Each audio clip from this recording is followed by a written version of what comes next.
They smell your frequency before you ever speak. There is a kind of silence that follows you when your soul has been marked.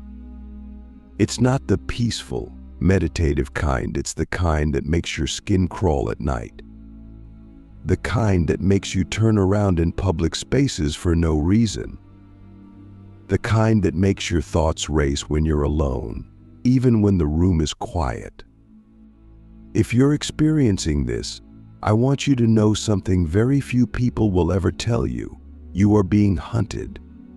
Not physically, not in the way the world understands, but energetically, spiritually, interdimensionally. Because your vibration isn't just rare, it's disruptive. It doesn't just shine, it shifts the field. And in a world ruled by unseen forces, that kind of light attracts attention. Some of it beautiful, some of it benevolent, and some of it not. Let me ask you something that may unlock a flood of memory inside you. Have you ever walked into a room and felt the atmosphere change before you said a word? Have you ever made people uncomfortable just by existing in your truth? Have you ever felt drained after being around certain groups, like your energy was being siphoned by something invisible? That's not your imagination. That's your aura being targeted. Because certain beings, some in this dimension, some not, can smell rare frequency. They don't need your name. They don't need your history. They only need your signal. And when you emit a frequency that hasn't been seen on this planet in lifetimes, you become a beacon not just for love and light, but for interruption, interference, and surveillance.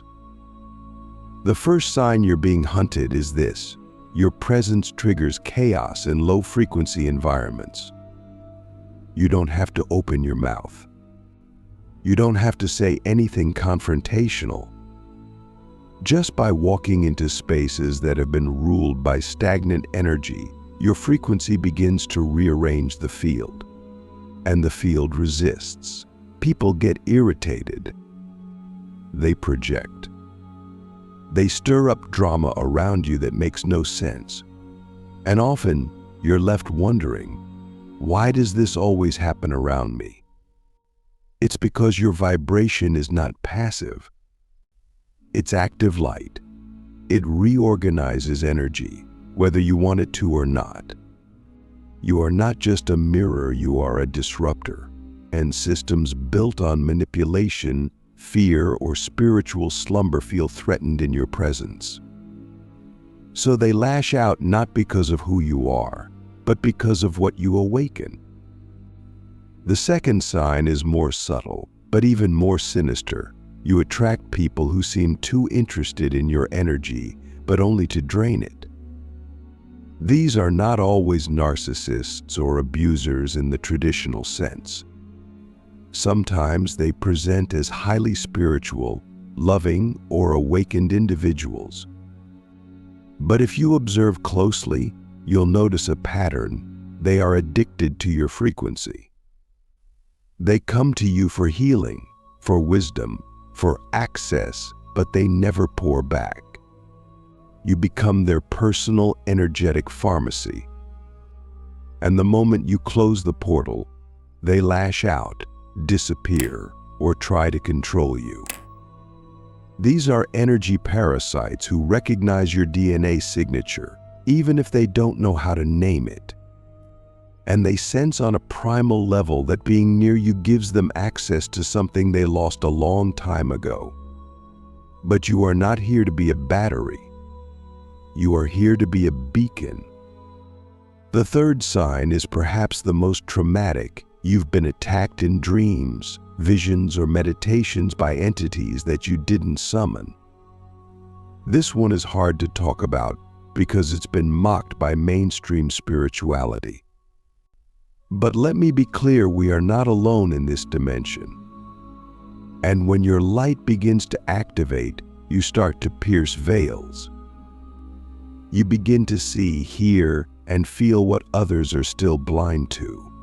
Entities that exist in lower astral fields, some ancient, some recent, don't want you to wake up.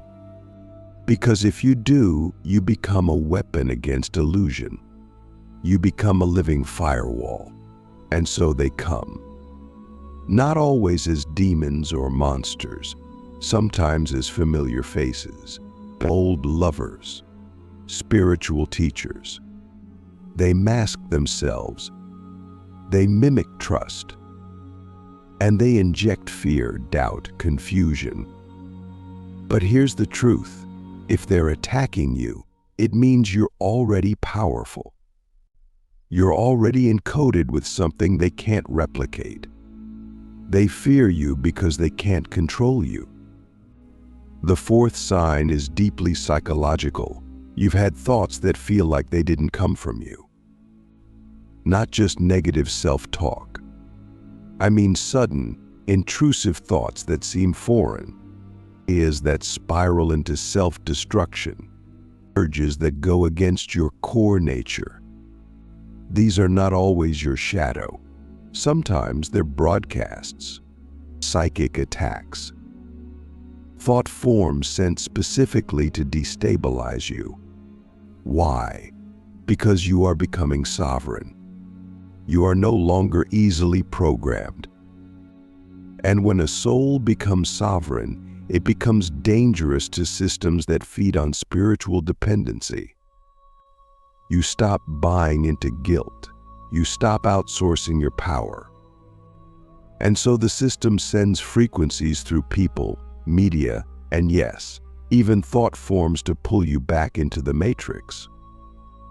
But the moment you recognize the thought isn't yours, you've already begun to break the spell. The fifth sign is more physical, but it's connected. You've experienced odd illnesses, chronic fatigue, or sudden glitches in your energy field. The doctors can't explain it. The tests come back clean. But your body feels like it's been through war. That's because it has. Not all attacks are visible. Some are vibrational. When you carry rare codes, your nervous system becomes a battlefield.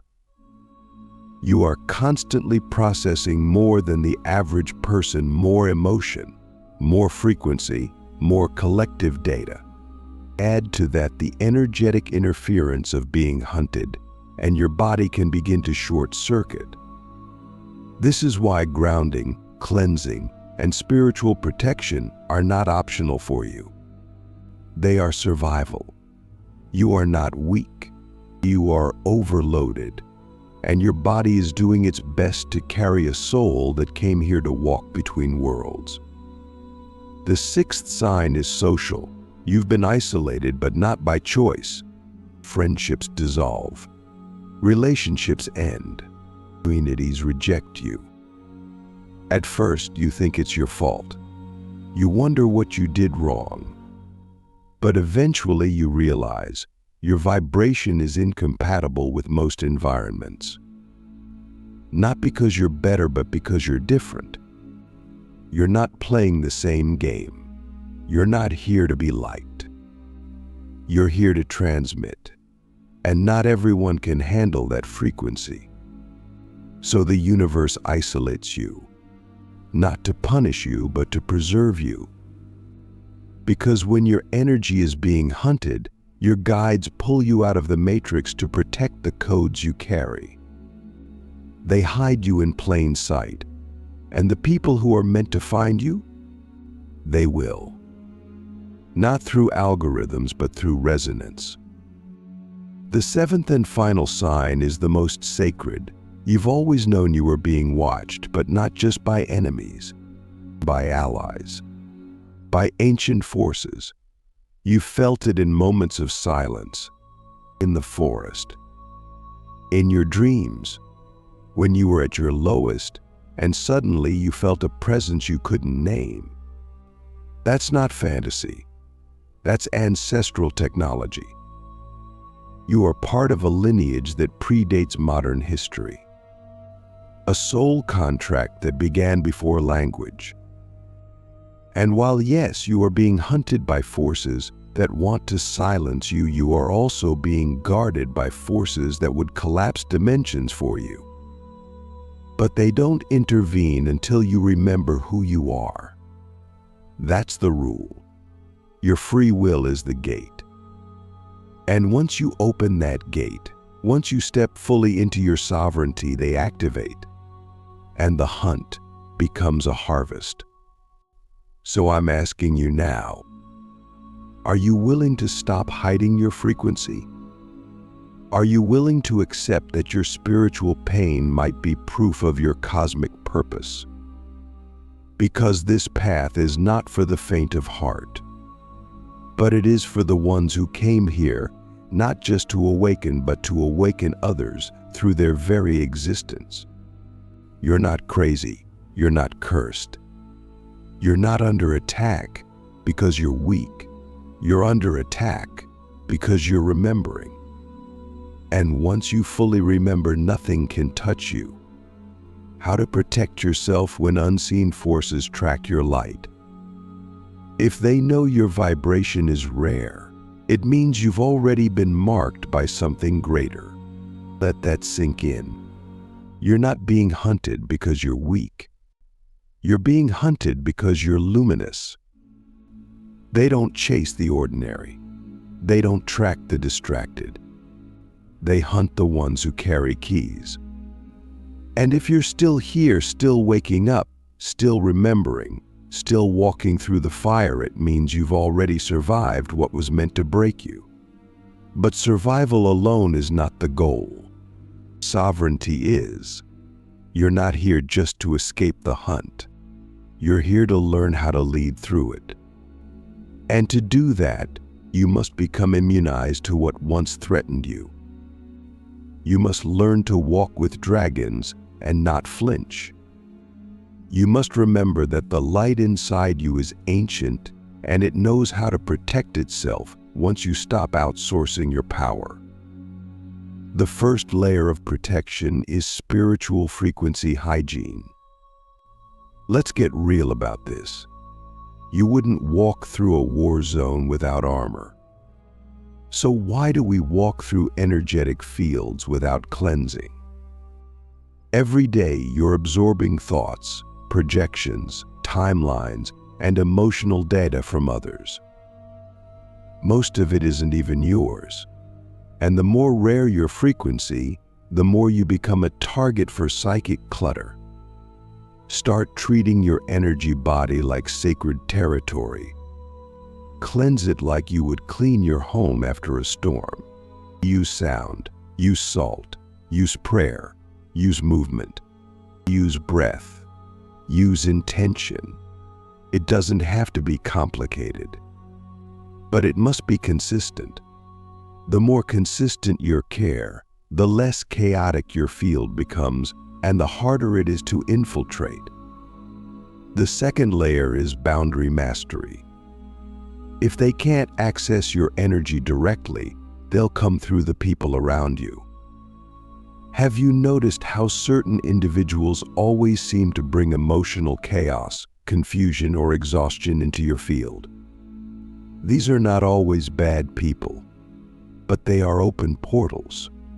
They're not hunting you consciously, but their unresolved energy becomes a highway for entities, projections, and spiritual interference. You must learn to discern between who loves you and who leaks you, between who supports your evolution and who subconsciously sabotages it. This doesn't mean you go into isolation. It means you become selective. Stop feeling guilty for protecting your peace. You're not being selfish. You're being strategic. Because not all love is safe, and not all connection is clean. The third layer of protection is silence, not the kind that hides, the kind that conceals power until it's time. You don't owe the world your process. You don't have to announce every spiritual download, every initiation, every awakening. In fact, the more rare your vibration, the more you must learn the art of sacred secrecy. Because when you speak too soon, you leak potency. When you share with the wrong audience, you invite interference. There is a reason ancient oracles sat in caves. There is a reason mystics disappeared into the mountains. Not because they were weak, but because they were protecting transmission. Some of your most powerful upgrades will come in silence. Guard them, not out of fear, but out of reverence. You are not just a person, you are a living broadcast tower.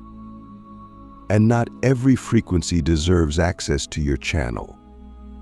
The fourth layer is ancestral alignment. You are not alone in this dimension or beyond it. But your spiritual allies don't activate just because you're in danger. They activate when you step into remembrance. Your ancestors, your guides, the ancient force that sent you, all of them are watching. Not passively, but patiently, waiting for you to stop playing small, waiting for you to stop negotiating your power, waiting for you to stop begging for validation in a world that was never built to recognize your kind. When you start walking like you know who sent you, protection becomes automatic. You don't have to summon it. You become it. Your aura becomes a firewall.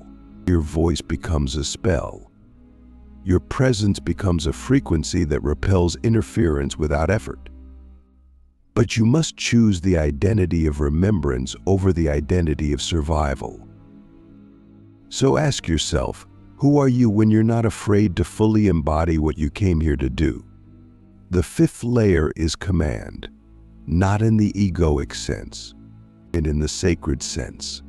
You must command your field, your energy, your space, your path. Most of us were trained to ask for protection, but rare souls don't ask, we decree. There's a difference. When you ask, you're still hoping someone hears you. When you decree, you're speaking as one who already knows they are heard. You're not trying to get access. You are claiming your role as keeper of the gate.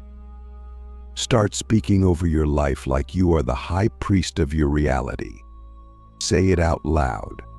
Speak to the unseen. Speak to the forces watching. Speak to your higher self. Speak to your future.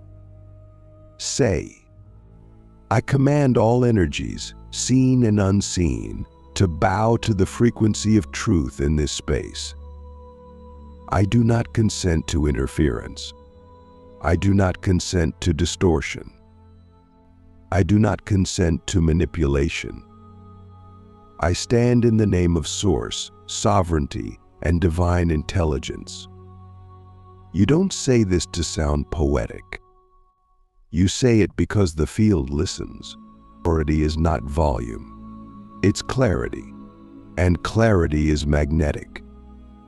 The sixth layer of protection is healing your shadow, not hiding it. Unhealed shadow is the easiest backdoor for spiritual interference. Your fear, your shame, your unprocessed trauma, these are frequencies that match lower astral realms.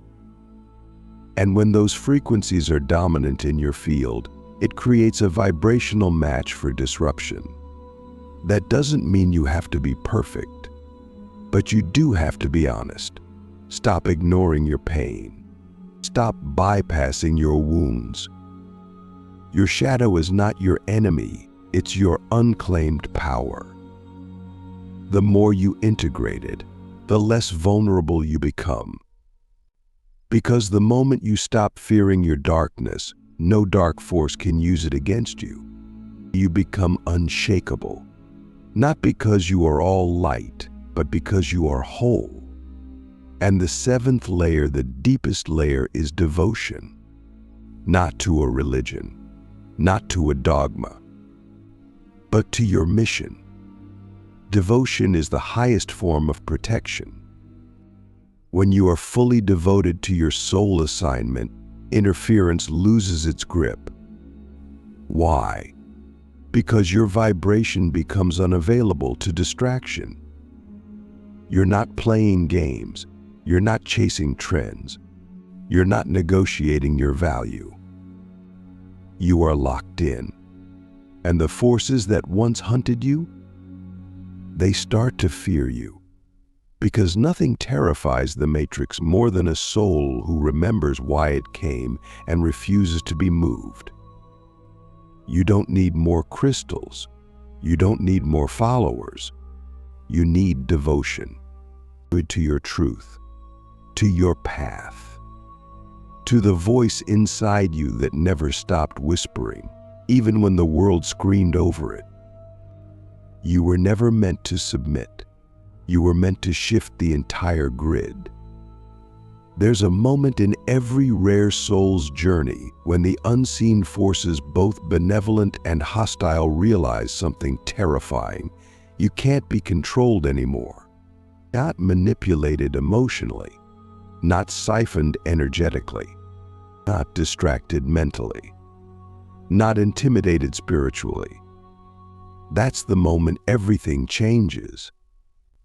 It's not loud, it's not dramatic, it's subtle, internal, and irreversible. You wake up one day and you stop asking for permission. You stop waiting to be recognized. You stop trying to fit in with systems that were never designed for your kind. You finally see it. You weren't born to blend in, you were born to bend reality. And the moment you claim that truth, the Matrix flinches. Because up until that point, they still believed you could be activated against yourself. They still believed that fear could lower your field, that shame could silence your voice, that doubt could delay your mission. But when you look fear in the eye and say, "I see you and I choose truth anyway," you become radioactive to lower frequencies. You stop being food. You become fire. And fire isn't prey. Fire is sovereignty in motion. Let's talk about what happens when they realize you can't be controlled. First, the attacks stop being chaotic and start being strategic. They know random fear-based distractions don't work on you anymore. So they start targeting your legacy, your purpose, your time, your influence. They'll try to overload your schedule, dilute your message, create confusion around your mission. Why? Because if they can't stop you from waking up, they'll try to stop you from being effective. But here's the secret: the more precise the attacks become, the more you know you're aligned. It means you're getting close to something they fear greatly, and that something is your impact. Second, people around you begin to reveal their true alignment. When your vibration reaches a certain intensity, it becomes impossible for others to remain neutral. They'll either rise with you or they'll resist you. There's no middle ground anymore. You'll notice who celebrates your growth and who subtly tries to guilt you for it. You'll see who supports your expansion and who was only comfortable with the version of you that stayed small. This is not a loss. This is a refinement. You're not losing love, you're losing distortion. And what remains after the purge will be holy. Third, your spiritual gifts begin to fully activate. Not the ones you learned in workshops, the ones that were encrypted in your soul before birth.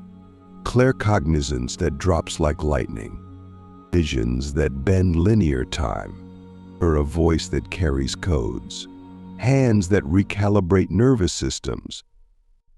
You stop trying to be spiritual and instead become a living technology of the divine. And when that happens, the war ends.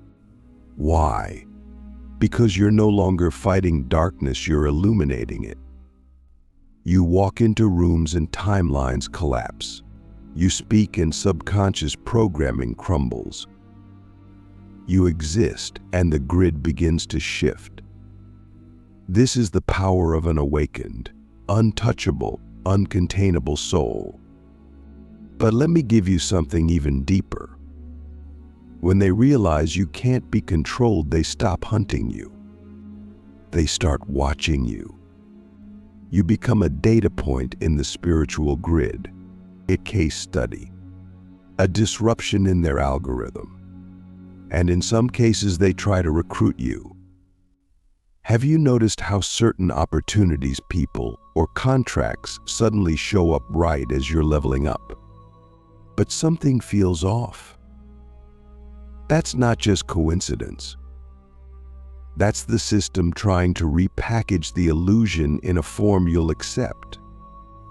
They'll offer you influence, status, even a form of spiritual success, as long as you stay within the walls they built. But your soul didn't come here to be successful by their standards. Your soul came here to be free, and freedom cannot be bought, branded, or borrowed. It must be embodied. You will feel the moment your soul says no. And when you do, trust it. You're not being difficult. You're not being dramatic. You're being accurate. There's a reason you've always felt uncomfortable with the easy path. There's a reason mainstream anything never felt right. You were never meant to walk the paved road. You were meant to carve a new one with your voice, your vibration, your very existence. And here's the twist. When they realize they can't control you, they also realize something else. They need you. Because you carry codes they don't.